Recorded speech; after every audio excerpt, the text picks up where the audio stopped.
Depends on what you're hiring. So for instance, if you're a Chinese restaurant, okay, if I go into the kitchen of a Chinese restaurant, I want to see all Chinese people in the kitchen. If I'm going to a Chinese restaurant, I want to see all Chinese people in the kitchen. I even want to see Chinese people serving me. I want the theme to be Chinese. You want to feel. And that's why the biggest problem I have with Turtle Bay. When I go to Turtle Bay, it's meant to be a Caribbean restaurant. When I look at the chefs, they're not Caribbean. Don't get me wrong, anyone can cook anyone's food. But when you want to talk something authentic, if I'm going to a Chinese restaurant, I want the chef to be Chinese. But does that only apply in like hospitality settings? The food don't even taste like Caribbean food. Like, so like where you say like the Chinese restaurants and stuff, like you want Chinese people to be there.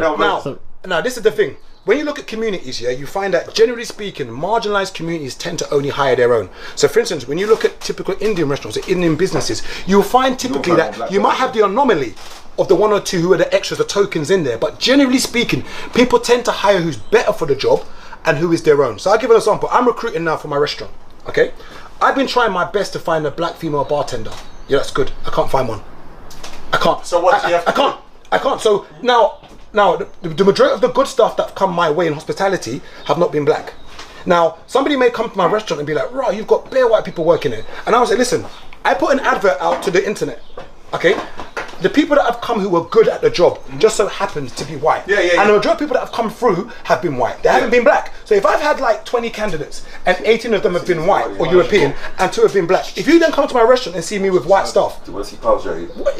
I haven't purposely done it. I think also what he was saying was about like you have the opportunity to hire like staff from different backgrounds and cultures, but you just choose not to. Okay, now if I had an option to hire and I've got a black girl and I've got a black girl and a white girl, and if they're both equally as good as each other, who would I hire and give the opportunity? I'm more likely to hire the black girl. And the reason why was because on the flip side, give me some powers. Come on, Chiz, come on, lift up. And the reason why I do that is because I've seen in recruiting where people favour their own. And I think it's only right that marginalised communities do the so. Because if we don't give us... Go on, Chiz! Go on, Chiz! Let's go. Good man. Boom. Nice and easy. Hey! Come on, bro. Yeah, I was saying that we have to give each other opportunity as much as possible. So, is it wrong for a white person to strategically hire white people? I guess technically it is wrong. I think it's who's more qualified for the job. Qualified. That's it. Yeah. My man had this thing in Ireland. My mum won Irish Businesswoman of the Year in 1998. Felicia O'Neill, she's fucking amazing. I'm not gonna lie, she's in the papers and all. She's a legend. And nobody would hire her in Ireland. Nobody. So she had to go and make her own job.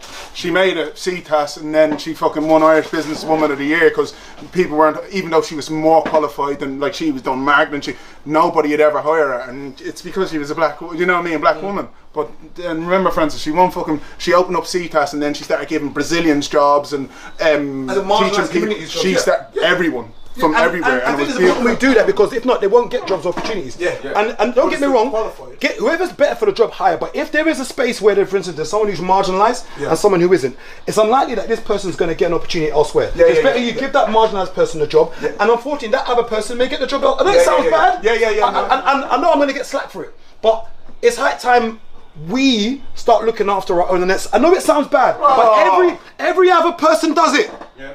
Every other person, when it comes to money circulating communities, money generally stays in communities, but our community, it tends to go elsewhere. And that's because we're more consumers than producers. We need to start producing. And when I mean producing is we need to start owning and making stuff, because if we try to boycott industries now, where are we going to go and shop? No, let's be serious. Let's say B&Q today said they didn't like black people. Where are we going to go and buy our tools from? Let's say Tesco came out today and let's say Tesco, Sainsbury's and somehow slipped and said we hate black people. Where are you going to shop? No, we don't produce enough stuff for us to boycott. Even butchers, like when you go and buy your hair cream and products, where do you go? The Indian man shop. And once again, nothing wrong with that. But think about it. When we go and buy all our creams and specialist products, we go to the Indian man shop, and once again, there's nothing wrong with that. We have not decided to take the monopoly over that. No, let's just be serious. When it comes to butchers, the majority of places we go to buy our meat is where? The Indian man shop. And once again, nothing wrong with that. But we're not in positions enough. But that's where people have to get themselves in them positions. And that's what you've got to do. Power. And that's it. And as you said before, the power is where everything lies. Change lies in power. Yeah, massively. And that's it. So you see like how you say other communities, for instance, so the shop down on Stockwell Road, where we grew up, what used to happen was there was a brother, he owned a shop, an Asian brother, he owned a shop now. His brother and his cousin used to work 12-hour shifts. So what happens after a few years? Them two have made enough money. Impossible, mate. Impossible. Man said impossible. Okay, he died. Small boy. Small boy. So what's happened now is them two have made enough money, and the original brother has helped them. They've chipped in together, and they've opened another shop. So now in the family, you've got 2 shops on the road. Before you know it, they got 3 shops. So a few years ago, I'm seeing my man. He used to work in the shop in his Beamer. Put it up next to the shop. I was like, "Oh, whose shop is that?" He goes, "Oh, that's one of our shops." So they work in unison. Group of economics, powernomics. So they all chip in together, work, and they will literally all grind together. But the thing with a lot of us is you want to win on your own. Yeah. Big problem. But Big problem. That comes to yesterday. I was talking to Wes about something where I was saying to him last night that if it wasn't for him, I wouldn't have started the channel. So 2.5 years ago, I was doing Uber. Wes got in the car. Are they met each other? Yeah. Wes has mentioned he does YouTube. Yeah. Then he started giving ideas, and we're going back and forth, back and forth. Yeah. So I've said to him, bro, add me on Insta, I'll follow you back. Then boom. Then I said, I said to him, bro, in a few years we're gonna work together. I said to him, we're gonna work together soon. I don't know whether it's now or in a few years, but we're gonna work together on something.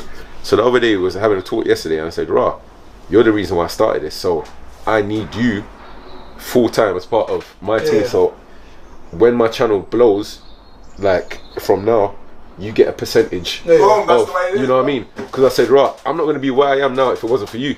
You know what I mean? So I said, we need to work together, because he was like telling me like time ago. He was telling me time ago about certain plans, and I was like, if I don't do that now, it might take you longer to get to that.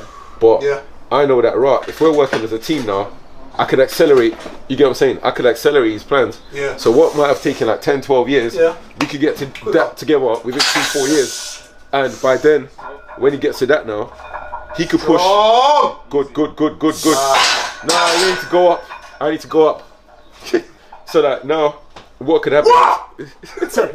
What could happen now is if we accelerate that process now, the next young person coming up who's doing the same thing as him, we could get that person. Well, the problem we find though is that they call it like crabs in a bucket. We don't like to see others making money. And I found out a lot is that a lot of people don't like it. A lot of people claim they want to see you win, but they want to see you do better than them. They don't want to see you win, and that's the biggest problem we have. You know what's weird? We know this from especially doing events. My mates, right? Who are they? White lads. They go to me, Paul, we're investing in this yoke. Throw some money in. I'm winning with them. Where's any of my when's because you have so much pride. I've noticed it's the no, they don't want to see you winning, and that's the problem. Somebody will have an investment that they could bring you in to change your life. Finish. Come on, Axe. Come on. He's got it.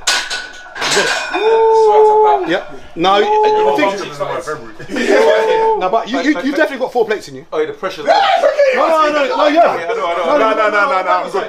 No, you know what? No, you know you have. I have programming. My 1RM programming was 170, so I can't mess my programming up. What do you mean? So basically, for me to get stronger, I need to do something called undulated periodization. Undulated periodization. So basically, someone cross their legs. Someone cross their legs. Thank you very much. So undulated periodization is I'm at the max of what my body can do right now. So I need to program myself by doing a volume day, 5-3-1 method, up and down, and that's how my body will get stronger. So right now I'm at 170 is my limit. If I start fucking around with it, it'll fuck with my programming. Match like CNS, and then you go back. That's exactly it. Hey, Max, man. Hey, tell him. Come on. Because I program myself at a 90% level, I'll be able to lift for years. Loads of people go and try and kill themselves, and that's when your CNS gets shut down and you go backwards. I've wrote a book about it. It's called Fit. You can buy it on Amazon. What's the price? $7.99. Jodeci lips. You know that one.